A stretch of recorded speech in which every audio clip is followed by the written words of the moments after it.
क्या निफ्टी 14% और क्रैश करेगा? क्या निफ्टी 14% और गिरेगा? ये सवाल इसलिए उठ रहा है क्योंकि मैं नहीं कह रहा, ये बड़े एक्सपर्ट ने कहा है और मार्केट में ये न्यूज़, ये खबर घूम भी रही है। आज मुझे भी कुछ लोगों ने पूछा, ये रियलिटी है क्या? हो सकता है क्या? बाप रे बाप, 14% मतलब 21,000 निफ्टी हो सकता है क्या? तो आज हम समझेंगे, रियलिटी समझेंगे कि किस एक्सपर्ट ने कहा है, क्यों कहा है, क्या फैक्टर है। आज पूरी एनालिसिस हम करते हैं भैया। आज का अगर आप मार्केट देखोगे तो मार्केट की हालत बुरी है। सेंसेक्स 1600 पॉइंट गिर गया है, निफ्टी 400 पॉइंट से ऊपर गिर गया है, रुपया रिकॉर्ड 94 के नीचे चला गया, 94 क्रॉस कर गया है। इन्वेस्टर्स का 8 लाख करोड़ डूब गया भैया। निफ्टी आईटी बचा हुआ है सिर्फ। 12 बिलियन से ज्यादा एफआईआईज निकाल लिए हैं पैसा। विक्स 26 क्रॉस कर चुका है। कुछ दिन पहले ये विक्स, कुछ दिन मतलब अभी से 1.5 हफ्ते पहले के आसपास ये 12, 13, 11 के आसपास विक्स था। 26 क्रॉस करने का मतलब मार्केट में डर का माहौल बहुत ज्यादा है। ये सारे फैक्टर को आज मैं एक्सप्लेन करूंगा, ऐसा क्यों क्यों हुआ है, क्या क्या हुआ है। आज का अगर हाल आप देखोगे तो बैंकिंग, फाइनेंस, इंफ्रास्ट्रक्चर, फार्मा, ये सारे सेक्टर आज मरे हुए हैं। 1.5%, 2% सब मरे हुए हैं। सिर्फ आईटी आज आपको बचा हुआ मिला है। अच्छा, इसके फैक्टर्स क्या क्या हैं? कुछ 6 फैक्टर हैं। इन 6 फैक्टर को मैं आज डिटेल में एक्सप्लेन करता हूं आपको। इन फैक्टर के पीछे का सच क्या है, क्यों हुआ है, इसका इंपैक्ट आगे क्या होगा, ये एक्सप्लेन करूंगा मैं। सबसे पहला फैक्टर है यूएस ईरान वॉर। इसमें अभी क्या स्टेटस है, आगे क्या होगा, इसकी वजह से क्या क्या चीजें बदल रही हैं, वो एक्सप्लेन करूंगा। रुपया 94 के पार अगर गया है तो क्यों गया है और इसका इंपैक्ट क्या होगा। एफआई जो 20 सेशन से लगभग 1.25 लाख करोड़ ये बेच चुका है, क्यों बेच रहा है, इसका इंपैक्ट आगे क्या होगा। उसके बाद क्या है, हॉलीडे गैप, ये भी हुआ है भैया, कल मार्केट बंद था। ग्लोबल क्रैश की वजह क्या है, इसका इंपैक्ट क्यों, और क्रूड ऑयल $110 के पार जो गया है, ये क्यों हुआ और इसका इंपैक्ट क्यों। ये सारे 6 कारण जो मार्केट को हिला के रखे हुए हैं, इस कारण के पीछे के कारण को आज हम समझते हैं जरा। ठीक है, तो सबसे पहला कारण है भैया यूएस ईरान वॉर। ये सबसे बड़ा विलन है, यही सारी फसाद की जड़ है। और इसके फसाद की जड़ भी अगर आप पूछो तो मैं कहूंगा ट्रंप। पिछले 1.5 साल से मार्केट में जो भी हो रहा है ना, दुनिया में जो भी हो रहा है, इकोनॉमी में जो भी हो रहा है ना, एक ही आदमी है उसके पीछे, सिर्फ एक आदमी, सिर्फ और सिर्फ और सिर्फ एक आदमी, हमारे प्यारे ट्रंप चाचा, हमारे सबके प्यारे ट्रंप चाचा। तो ये युद्ध की अभी शुरुआत उसी ने करी है। ट्रंप ने देखो इस ईरान पर जो हमले थे, उसने बोला है कि 6 अप्रैल तक मैं टाल रहा हूं, ठीक है। लेकिन ईरान कह रहा है ऐसा कुछ नहीं है भैया, हम तो मारेंगे। स्ट्रेट ऑफ हॉर्मस बंद कर रखा है। स्ट्रेट ऑफ हॉर्मस आपको पता है, हम कई बार एक्सप्लेन कर चुके हैं कि दुनिया का 20% ऑयल, जो दुनिया में 20% तेल इधर उधर जाता है, वो इसी रास्ते से गुजरता है। और भारत का 90% से ज्यादा गैस जो हम मंगाते हैं, एलपीजी, पीएनजी, वो यहीं से आता है। तो कंफ्यूजन ये है कि भैया ईरान ने पहले बातचीत से मना कर दिया यूएस से कि भैया अब बातचीत कुछ नहीं, अब तो हम फोड़ेंगे, अब तो मारेंगे। हो गया बातचीत का बहुत दौर है। ट्रंप ने जो हम पर हमले किए, हमारा दिमाग खराब किया है, अब हम नहीं छोड़ेंगे। ईरान बिल्कुल सटक गया है इन दिनों और ट्रंप को समझ नहीं आ रहा मैं क्या करूं भैया, युद्ध जारी रखूं कि युद्ध रोक दूं कि बंद कर दूं। इसीलिए उसने टाला है कि भाई 6 अप्रैल तक रुक जाओ, 6 अप्रैल तक हम कुछ नहीं करेंगे, कुछ नहीं करेंगे। होता है ना गांव देहात में, आपने हमारे मोहल्ले, गली मोहल्ले में देखा होगा, 2 आदमी जब लड़ रहे होते हैं और एक आदमी बड़ा सनक सनक के सामने आता है, आज तो मैं इसकी हालत खराब कर दूंगा, और लड़ाई में कूद पड़ता है। और सामने वाला जब उस पर भारी पड़ने लग जाता है, तब इसको टेंशन में आता है, क्या करें भैया, हम लड़ाई करके हमने गलती तो नहीं कर दी, क्या करें, रोक जाए, रुको रुको रुको, थोड़ा थोड़ा सुस्ताने दो हमको। तो ये ट्रंप वही है, कह रहा थोड़ा हमको सुस्ताने जो 6 अप्रैल तक सोचने तो हम क्या करें, लड़ाई आगे जारी करें कि रुके, क्या करें। ईरान कह रहा है तुम सुस्ता लो, हम नहीं सुस्ताएंगे, हम तो मारेंगे तुमको, चढ़ चढ़ के मारेंगे। तो ईरान इस मूड में है।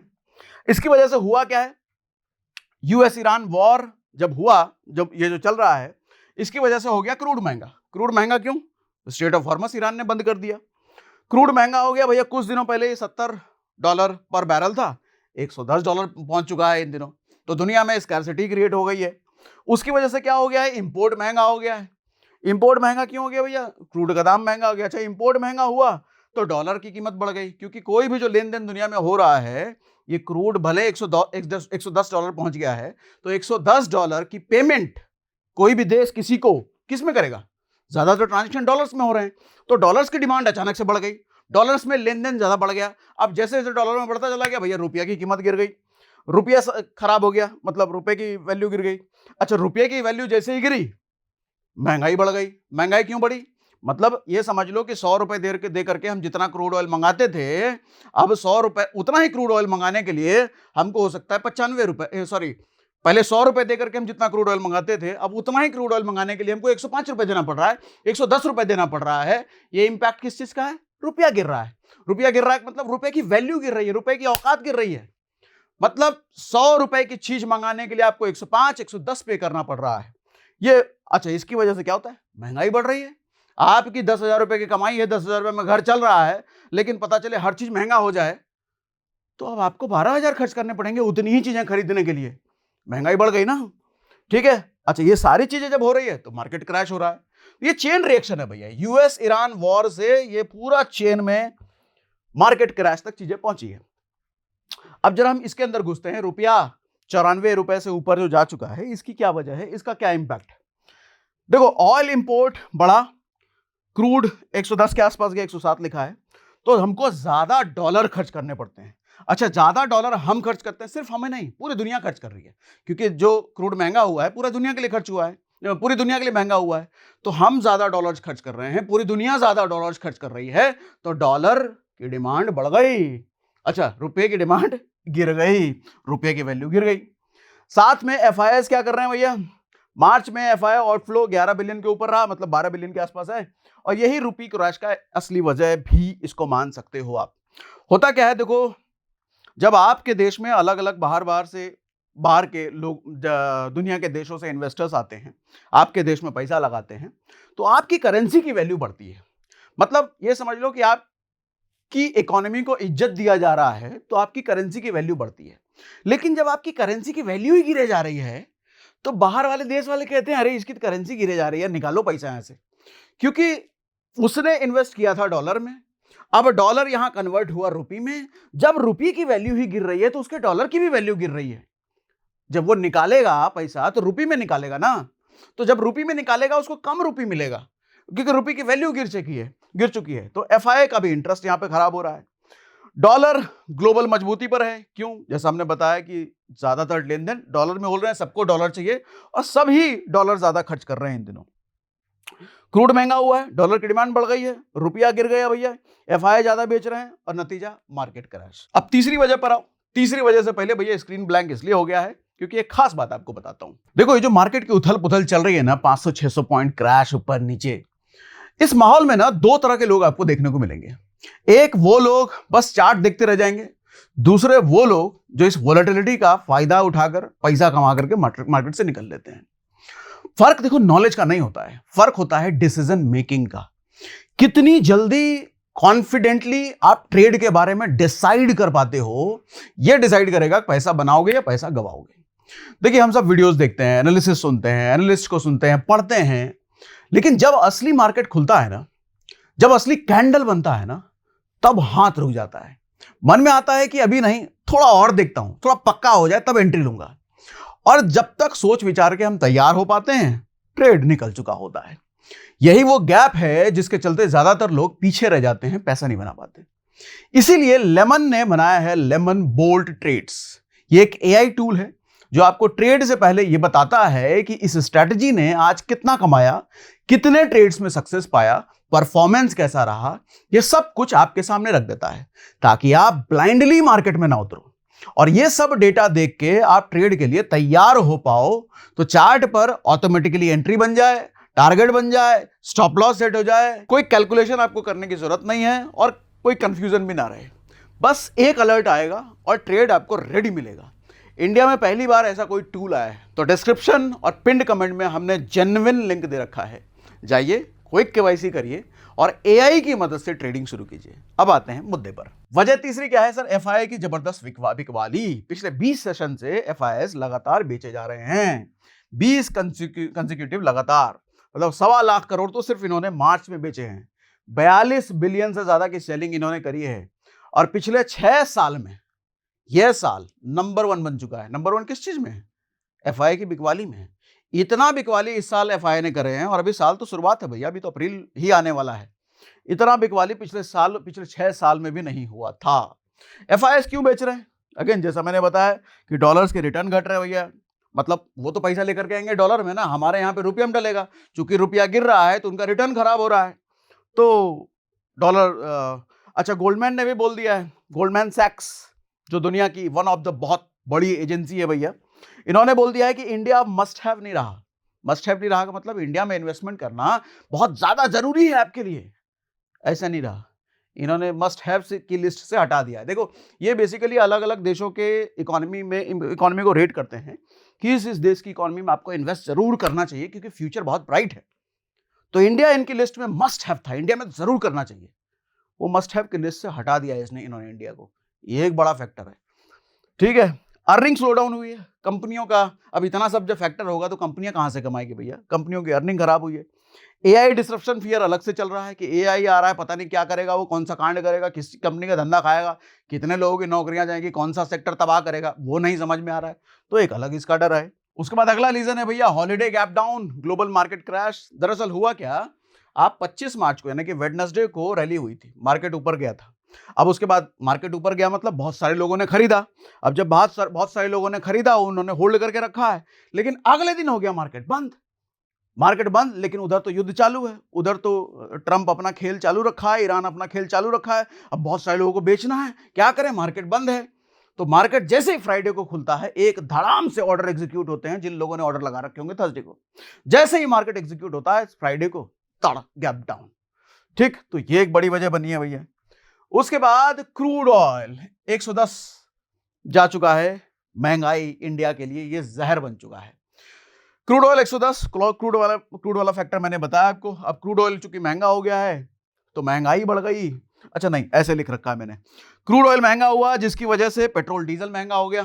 क्रूड ऑयल से एक पेट्रोल डीजल बनता है। पेट्रोल डीजल महंगा हो गया तो भैया आपका ट्रांसपोर्ट कॉस्ट महंगा बढ़ गया।